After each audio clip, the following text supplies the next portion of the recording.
Support comes from Gemma, architects, planners, and designers seeking to bring joy to their clients and communities. Details at gemastl.com. This is St. Louis on the Air from St. Louis Public Radio. I'm Jason Rosenbaum. As an older millennial, I've had the pleasure, if you want to use that descriptor, of witnessing monumental technological changes. And even though it may not provide the warm and fuzzy nostalgia of Super Nintendo or AOL Instant Messenger, I can grudgingly admit artificial intelligence could be one of the biggest advancements we've ever seen. I concede it took me a while to accept that AI could be useful. I derided AI systems like ChatGPT or Grok as gimmicky fads producing schlocky images and robotic prose. And it drove me nuts that AI programs continually got facts wrong, like when it claimed that former Missouri Governor Mel Carnahan was from Jefferson County. He was actually from Shannon County. I maintain that asking AI systems to write news articles or to produce images for publication is profoundly unethical. But I do think the technology has benefits. Case in point, one of my favorite hobbies is writing creative fiction. And I've been struggling for years with a novel I started when I was 18 and recently turned to Google Gemini. It gave me thoughtful suggestions like how to better develop some of my characters and make my dialogue sound more natural. And none of that assistance included copying and pasting AI-generated paragraphs. My hope was to turn my third-rate draft into something maybe second-rate. It turns out my response to AI isn't unique. ChatGPT co-founder Sam Altman says using AI as a creative partner is pretty common. At least that's what he told St. Louis on the Air's Elaine Cha when she asked him about how John Burroughs students are thinking about artificial intelligence. The first reactions to AI are always interesting. When we launched ChatGPT, the world had a sort of collective freak out for a little while. And then people got over it and said, well, this is just part of life now. And why is it not faster? Why is it not better? Why is it not smarter? That's something I love about just the human spirit of wanting more and more. But one of the benefits of being a slightly crotchety older millennial is having enough life experience to recognize patterns when new technology changes the way we live. We've seen this with how we communicate with friends and family, how we work, how we're entertained. It's why texting replaced phone calls, streaming replaced Blockbuster, and even why using paper maps to get around can feel like a relic from a bygone era. In the case of AI, one of the areas that caught the attention of federal lawmakers is whether these programs degrade intellectual property. Missouri Senator Josh Hawley, for instance, is pushing legislation that could allow people to sue companies or individuals who use their content to train AI models. Your name, your image, your likeness, they're using it. And what my bill would say is, hey, you've got to get permission, big tech, or the individual American Missouri citizen can go to court and sue you. Maybe even better, they can create a class action and get a whole bunch of people together and sue. And what will happen, Jason, if this gets enacted is big tech will start asking permission.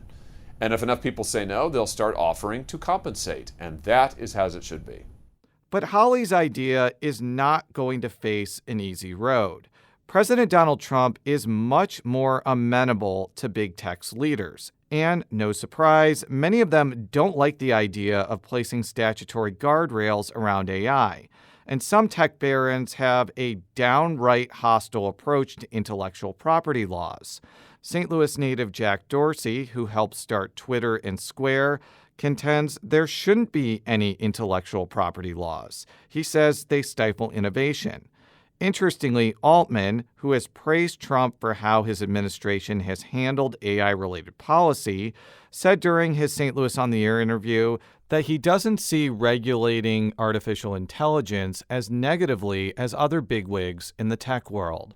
When I get on an airplane, I don't sit there and check all the engineering myself. I trust that there was a government agency that ran a process that means I can get on an airplane and have a very, very high degree of confidence that I'll get to where I'm going safely. And it's popular to say, oh, regulation's terrible and slows things down. And it does slow things down in some cases, and it is annoying. And I'm sure there's more downsides than we even realize.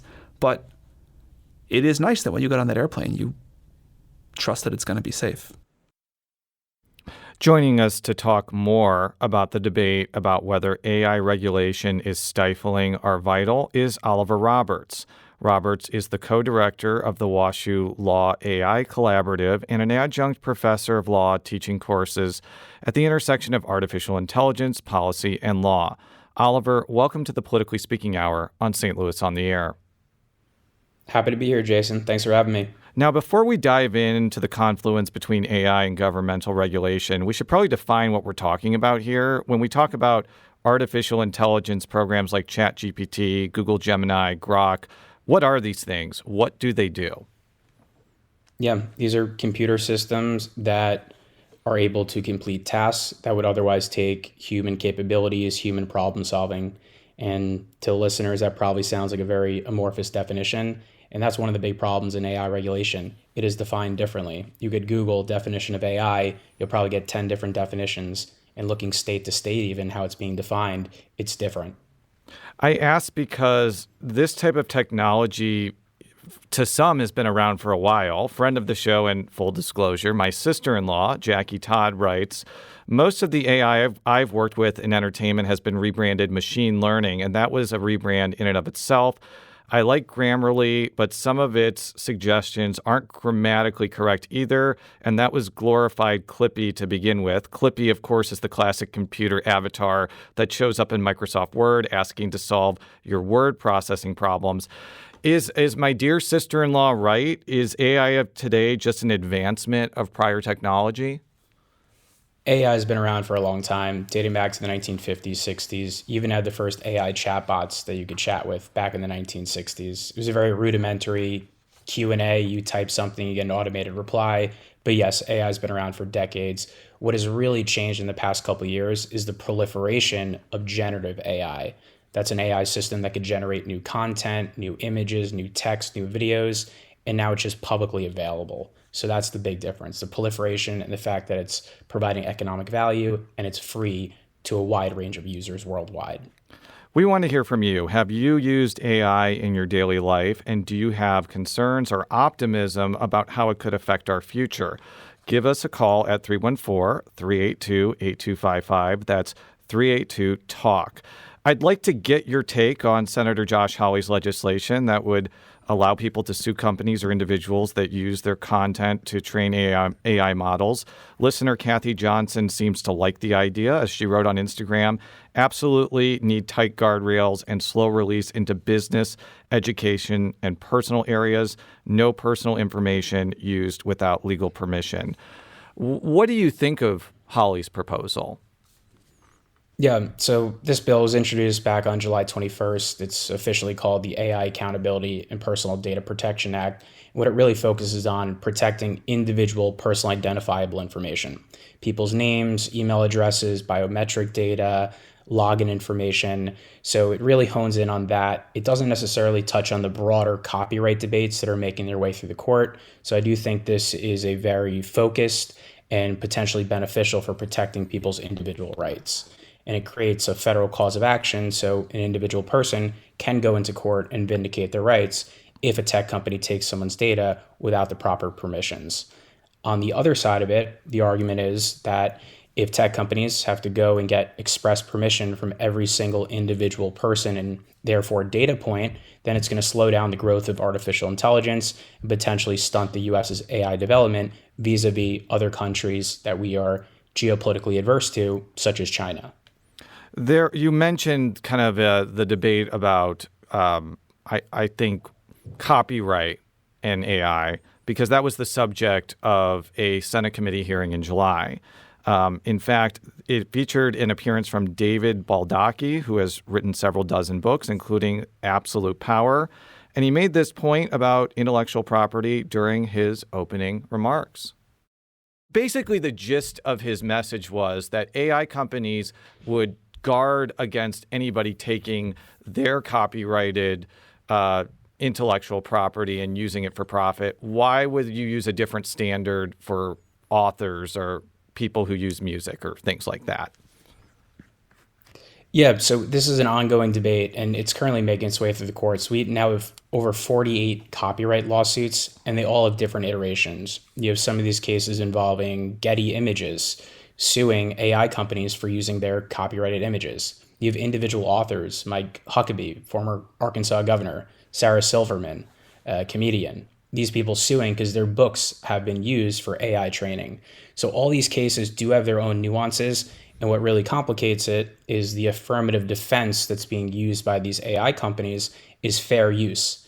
And the application of those fair use factors, which creates an exception to copyright law, those in themselves are often more amorphous and they're not always applied consistently, and they could be fact specific. So this is kind of a gray area of the law that the courts are currently making their way through. So it could differ based on a case by case analysis. Well, I think the specific question of intellectual property is interesting, and you're correct. I think the courts are ultimately going to decide the outcome on this. I think it hits a broader fear that AI will eliminate the need for authors, writers, journalists, any other profession that usually uses writing as kind of the core aspect of their job. Do you think these fears are warranted, given that other technological advancements have caused some jobs to become obsolete? Yeah, I think those concerns are certainly valid. There are programs right now, you could go create entire songs from scratch from just a prompt. You have the melody, you have the lyrics of someone who's singing who never even existed. So this is a very real fear. And the irony when you compare the use of AI by artists and those by journalists, there's kind of this irony intrinsic to it. Because one of the big concerns when AI is, say, writing a news article or being used in law is hallucinations. Obviously, we don't want false information going into news reporting or legal briefs in the court system. And those fake citations and fake information are a product of hallucinations, which are intrinsic to large language models because they're predictive in nature. So that's problematic in that context, whereas hallucinations are actually beneficial when you're talking about creativity and artists. What hallucinations are, they're creating new information that may not be accurate, but may be more creative and outside the bounds of existing data sets. So that's what the catch-22 is there, where it actually is beneficial for creativity, whereas it might be more problematic in other contexts. To stick on the point about AI and law, Missouri Attorney General-to-be Catherine Hanaway must have known that we were doing a segment on AI because she mentioned some ways to use the technology right after Governor Mike Kehoe announced her appointment. Comparing deposition transcripts, you can automate that, expert witness testimony, summarizing depositions. You got to do some quality control checking, but these are tasks that would take assistant AGs a lot of time. And you can just automate a lot of that and really achieve some savings, and hopefully that'll allow us to do more cases and free up assistant AGs to kind of do the higher order level of thinking and take some of those rote things out. Even research can now be an AI plain language model. You know, the big research institutions like Westlaw all have quality ones that protect any personal information so that it doesn't get out into sort of those large language models. That was Missouri Attorney General designee Catherine Hanaway talking about the potential ways to use AI in the legal profession. Oliver, you talked about some of the downsides in your last response, but as an attorney, what do you think of Attorney General-to-be Hanaway's, I think, optimism about how AI could help in the legal profession? Oh, certainly. Yeah, I think Attorney General Hanaway is spot on. And my prior response is just talking about some of the concerns of lawyers where the hesitancy is with respect to possibly there being hallucinations with case research. But there are many, many benefits out there. Attorney General Hanaway hit on summarizing depositions. That's one of the big use cases right now in the legal field. Taking a huge document, being able to make a concise summary in just a couple seconds. Other areas are document review. You have these cases where you could have tens of thousands of documents where you'd otherwise have to sit and manually review them. But now you could review a subset of them, and then machine learning models and algorithms are able to then extrapolate over the entire document set and tag documents that are responsive, that have key terms. So it's fundamentally changing the practice of law right now. And the most reliable use cases are summarizing documents, reviewing them, and also in the contract review analysis as well. We need to take a quick break, but when we return, we'll continue this discussion about the policy ramifications of regulating AI. This is the Politically Speaking Hour on St. Louis on the Air.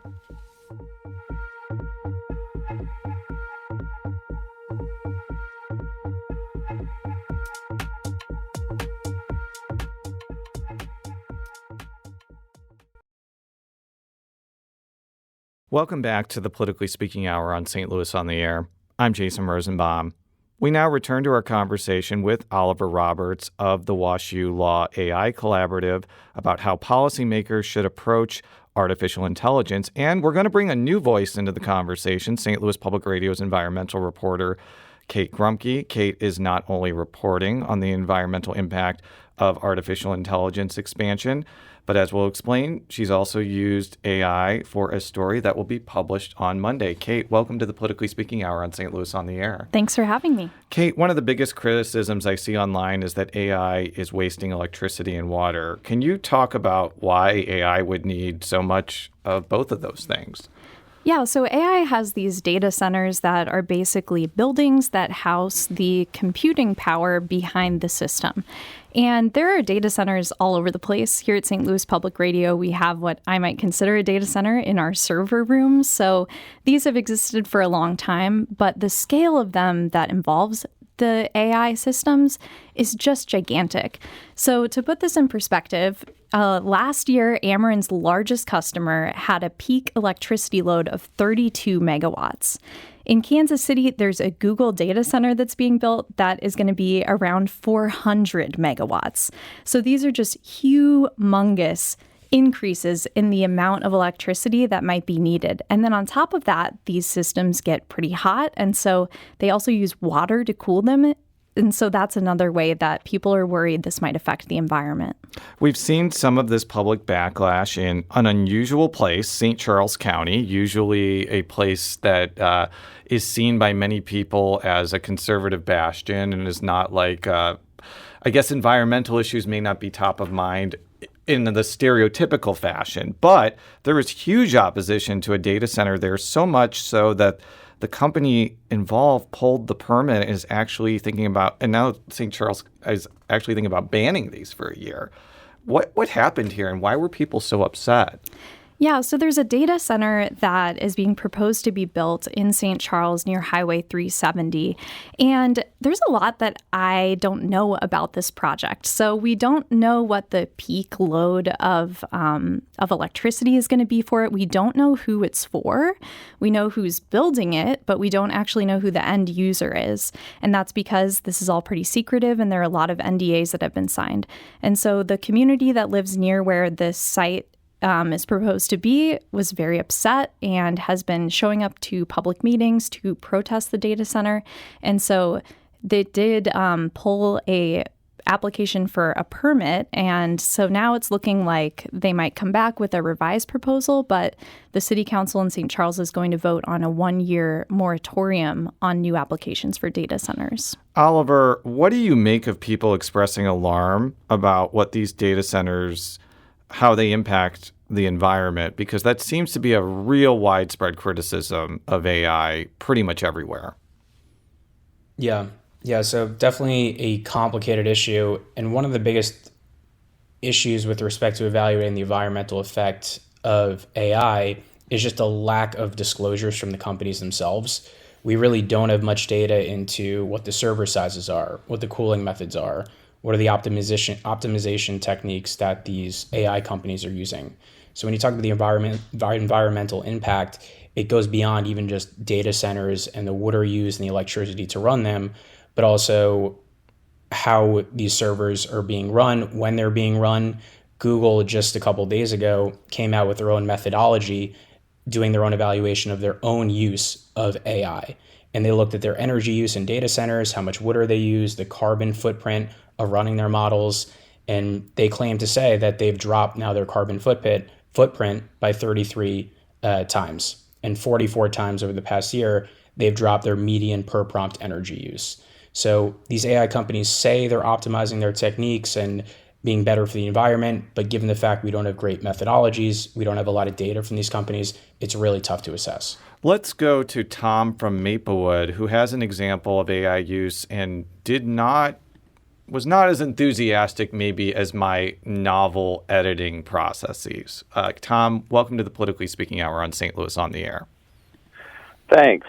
I belong to a nonprofit that has chapters all over the country, and each one of them is an independent, different corporation, and people keep trying to use different AI models to generate the minutes for membership meetings. And so they'll get a transcript of the meeting, and then they'll feed it into the AI and tell it to make standard business meeting minutes. And the errors are interesting and sometimes funny. The name of the companies will be all mixed up with different chapters around the country. Sometimes if it's not sure who's speaking, it'll make up roles that they might have in Kansas, but we don't have in Missouri.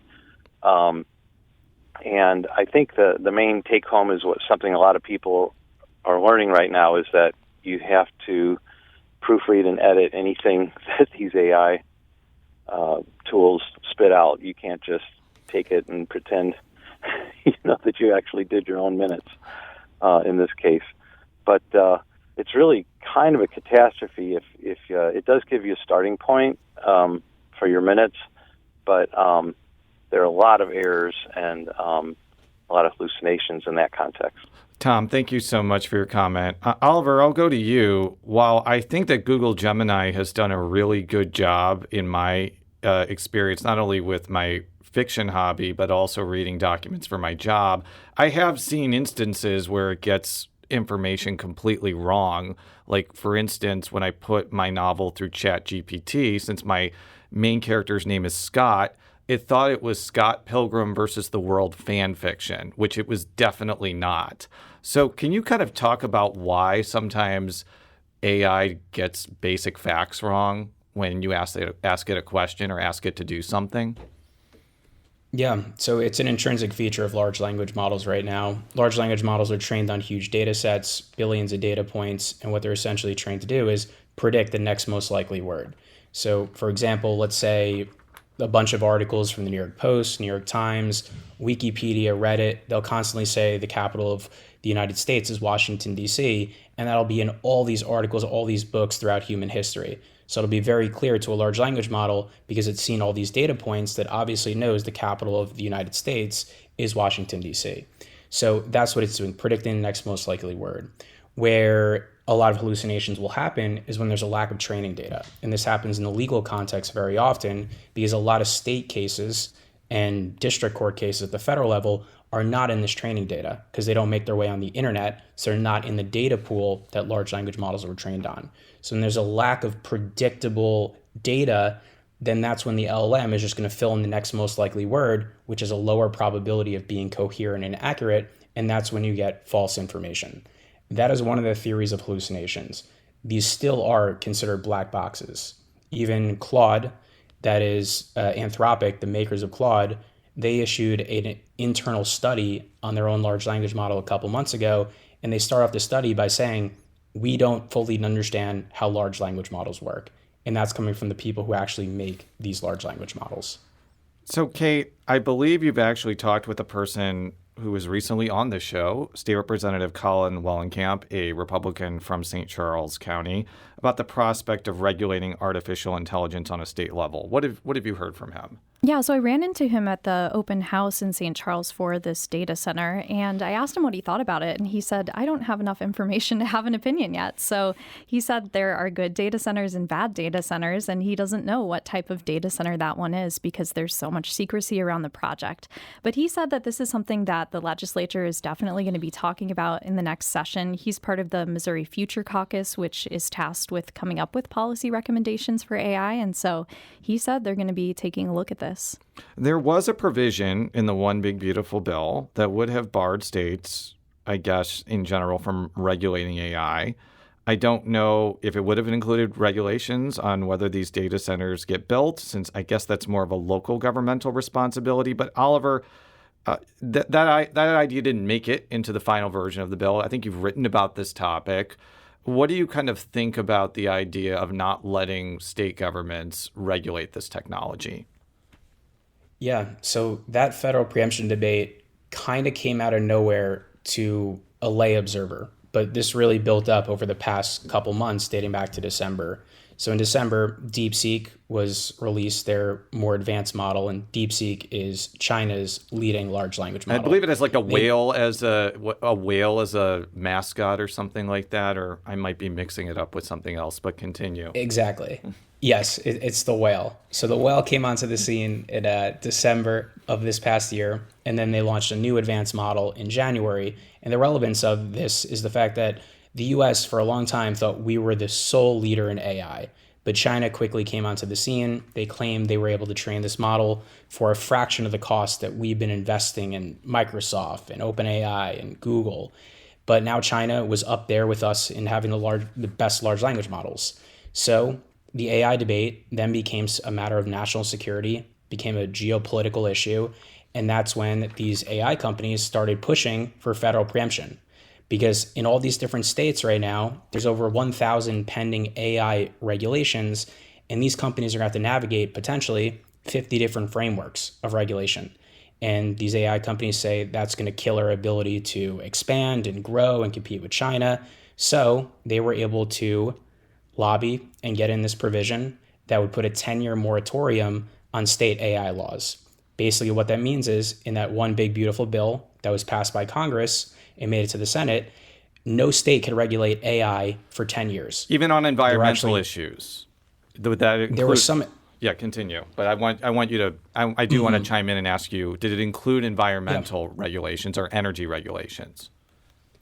It was very broad, and it covered it was very broad and said all AI laws, and the only exceptions were state AI laws that would expedite permitting. So that does touch on local environmental, but only local laws and state laws could stay in place if they help expedite AI development, such as permitting processes for data centers. So I mentioned that because, Kate, that is actually something you're going to be working on, or you are working on, about how Ameren is preparing for data centers and how they're going to the Public Service Commission, which is the entity that regulates utilities. Can you tell us a little bit more about what you're reporting on that in that space? Yeah, so people might remember there was a huge utility bill that was passed in the last legislative session known as SB4. And in that bill, it said that utilities needed to set up a tariff, which is basically terms of service, for big data centers, big users of electricity. And so both Evergy in Kansas City and Ameren in our area are currently going before Missouri's Public Service Commission to try to develop these policies. And this is kind of the forefront of how we're going to regulate AI right now. So there's all kinds of terms for basically trying to protect customers, just regular customers, from having to foot the bill for this, but then also trying to attract these companies to come to our area. Ameren wants to sell them electricity. And so there are things like minimum terms of service that if they come, they have to stay for a certain number of years. They have to buy a certain amount of electricity if they say they're going to. And it's really because they use so much energy that they need to build to serve them. And in kind of a twist, so to speak, you've actually used AI to help report this story and to provide information to the public, and not in a way that you would stereotypically expect. This article is not written with AI generated by a prompt. Tell us a little bit how you're using this technology in the journalism world. Yeah, so it sounds really similar to what we were talking about with legal documents. So these dockets that come before the Public Service Commission are just pages and pages of legal documents, basically. And so I used a tool called Google Pinpoint, which is run on AI, that helps kind of organize documents. And what I think of it as is like a Google search on steroids, just for what you're looking at, just for these documents. And in some ways, it was really useful. I could ask it something like, which of these documents has Ameren's best example of how it wants to create new renewable energy programs. And so it could point me to, okay, here's a link, you're going to go right here. But then when I asked it, what are the total number of pages in these documents, it just made up a number. It was not correct at all. So it's definitely something that it's pointing you in the right direction, but you still have to do the reading. And Oliver, the last 30 to 45 seconds, if you can summarize, in a pre-interview, you mentioned the possibility of maybe AI replacing judges one day. Can you talk a little bit about that as the final point for this discussion? Yeah, definitely. Just briefly, I see a world where we have alternative dispute resolution. Basically, two parties contract with each other to say, hey, let's upload our arguments onto this platform and we'll let AI decide. So basically take you outside the court system traditionally, and it's already a common thing with mediation, arbitration. So I think that would be the future between businesses or private citizens. And do you think that's a good thing, or do you think that's uncanny valley territory that may actually repel people? This would be for people that consent to it. So I do think it's beneficial if people just want to get their dispute settled immediately, not have to pay for an arbitrator or go through the court system. So I do think it'll deliver benefits, and people would assume their own risks in going through that process. Oliver Roberts is the co-director of the WashU Law AI Collaborative and an adjunct professor of law teaching courses at the intersection of artificial intelligence, policy, and law. Oliver, thank you so much for joining us. Thank you so much for having me. And Kate Grumke is St. Louis Public Radio's senior environmental and data reporter. Thank you so much for joining us. Thank you. And we'll be right back on the Politically Speaking Hour on St. Louis on the Air. Today's episode was produced by Jason Rosenbaum. Our audio engineer is Aaron Dorr. This podcast was mixed and edited by Aaron. Our executive producer is Alex Hoyer. St. Louis on the Air is a production of St. Louis Public Radio. Understanding starts here. Do you find yourself regularly listening to episodes of St. Louis on the Air? Suggest us to a friend you think might enjoy our conversations. And leave us a review and rating on Apple Podcasts on the App Store. It's the simplest way to help people discover our show. Thanks. St. Louis Public Radio is a member-supported service of the University of Missouri St. Louis.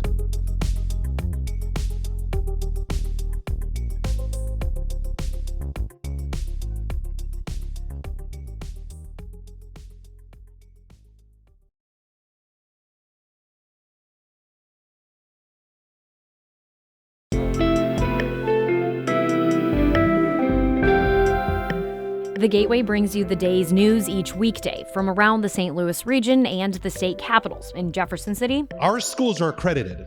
We don't need this bill. And Springfield. How many more years must pass before lawmakers see time is of the essence? I'm Abby Larico. Join me each weekday for The Gateway on the STLPR app or wherever you get podcasts.